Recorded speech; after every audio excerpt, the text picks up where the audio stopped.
तो दोस्तों हम लोग केवल 2 मिनट में प्रोकैरियोटिक सेल के बारे में जानते हैं। आइए स्टार्ट करते हैं। तो ये क्या है हमारा, ये ग्रीन कलर से जो दिखाया गया है ये एक प्रोकैरियोटिक सेल है। प्रोकैरियोटिक सेल के जस्ट बाहर एक मेम्ब्रेन होती है, एक कवरिंग होती है, इसे हम लोग क्या बोलते हैं, प्लाज्मा मेम्ब्रेन बोलते हैं। ठीक है दोस्तों, प्लाज्मा मेम्ब्रेन के बाहर आउटर साइड में एक और लेयर होती है, इसे क्या बोलते हैं हम लोग, सेल वॉल बोलते हैं। और ये सेल वॉल किसका बना होता है, पेप्टिडोग्लाइकन का। किसका बना होता है, पेप्टिडोग्लाइकन के। और इस प्रोकैरियोटिक सेल के सबसे बाहरी लेयर जो होती है उसे बोलते हैं ग्लाइकोकैलिक्स। क्या बोलते हैं, ग्लाइकोकैलिक्स। ग्लाइकोकैलिक्स हमारा दो फॉर्म में पाया जाता है, एक सॉलिड दूसरा पिलपिला। अगर सॉलिड शेप में है उसे बोलते हैं कैप्सूल, और अगर पिलपिला में है उसे क्या बोलते हैं, स्लाइम लेयर। ठीक, अब क्या है, यही प्लाज्मा मेम्ब्रेन आगे चलकर ये क्या हो जाता है, फोल्ड हो जाता है। क्या हो जाता है, फोल्ड हो जाता है। और इस स्ट्रक्चर को हम बोलते हैं मेसोसोम। क्या बोलते हैं, मेसोसोम।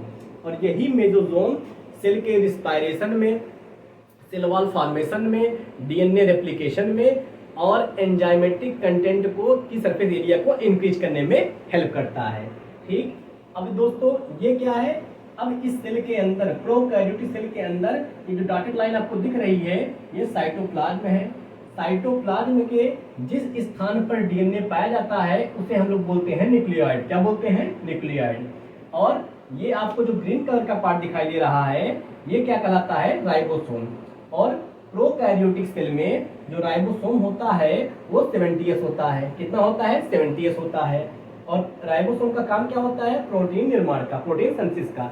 इकलौता ऐसा ऑर्गेनेल है जो कि प्रोकैरियोटिक सेल में पाया जाता है। और इसी प्रोकैरियोटिक सेल में एक पिगमेंट पाया जाता है जिसे बोलते हैं क्रोमैटोफोर।